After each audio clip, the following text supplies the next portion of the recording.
लद्दाख के इतिहास के बारे में। लद्दाख के शुरुआती निवासी खम्पा खानाबदोश थे, जिन्होंने याक को पालतू बनाया था। सिंधु नदी के किनारे पहली बस्ती कुल्लू क्षेत्र के मोन्स और ब्रोकपा नामक एक अन्य जनजाति द्वारा लद्दाख के पश्चिम की ओर स्थापित की गई थी, जो गिगलिट से उत्पन्न हुई थी। यह एक मोन शासक की सरकार की पहली सीट बन गई, जिसे ग्यापाचो के नाम से जाना जाता था। लद्दाख के इतिहास में लगभग 10वीं शताब्दी ईस्वी में खोतान के खानाबदोशों ने लद्दाख में खूनी आक्रमणों की एक श्रृंखला शुरू की। ग्यापाचो ने तिब्बत के वंशज स्किल्ले निमागोन की मदद से खोतान खानाबदोशों के हमले को विफल करने में सफलता प्राप्त की। ग्यापोचो ने उनकी मदद के बदले में उन्हें निर्जनशे और थिकसे गांव दे दिए। निमागोन लद्दाख के इतिहास में लद्दाख के पहले राजा बने और उन्होंने शे को मुख्यालय के रूप में चुना और शे में एक किला बनवाया।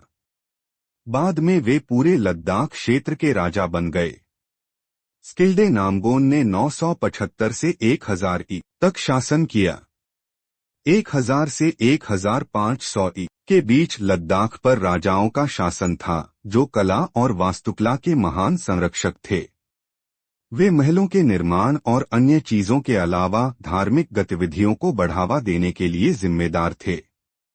लद्दाख के इतिहास में 19वीं सदी की शुरुआत तक मुगल साम्राज्य का स्वरूप बिगड़ चुका था और पंजाब और कश्मीर में सिख शासन स्थापित हो चुका था।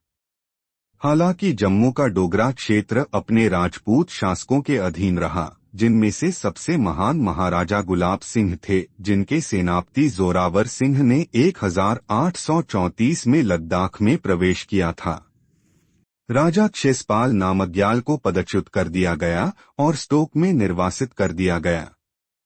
लद्दाख डोगरा शासन के अधीन आ गया और 1846 में जम्मू और कश्मीर राज्य में एकीकृत हो गया। इसने अभी भी पर्याप्त स्वतंत्रता और तिब्बत के साथ संबंधों को बनाए रखा।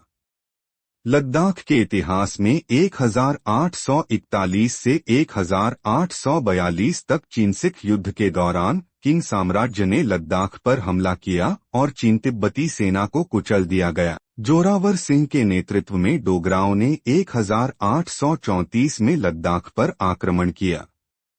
लद्दाख के राजा दोरजय नामग्याल ने कुछ महीनों तक डोगरा सेना को मुलबेक में रोके रखा। आखिरकार उन्हें आत्मसमर्पण करना पड़ा। लद्दाख को गुलाब सिंह और उनके गवर्नर के नियंत्रण में रखा गया। इसके बाद लद्दाखियों ने लद्दाख के इतिहास में अपनी स्वतंत्रता को पुनः प्राप्त करने के लिए लगातार संघर्ष किया। यह खूनी दौर उत्तर भारत में सर्वोच्च शक्ति के रूप में अंग्रेजों के आगमन के साथ समाप्त हुआ। लद्दाख को जम्मू और कश्मीर के नव निर्मित राज्य में शामिल किया गया था।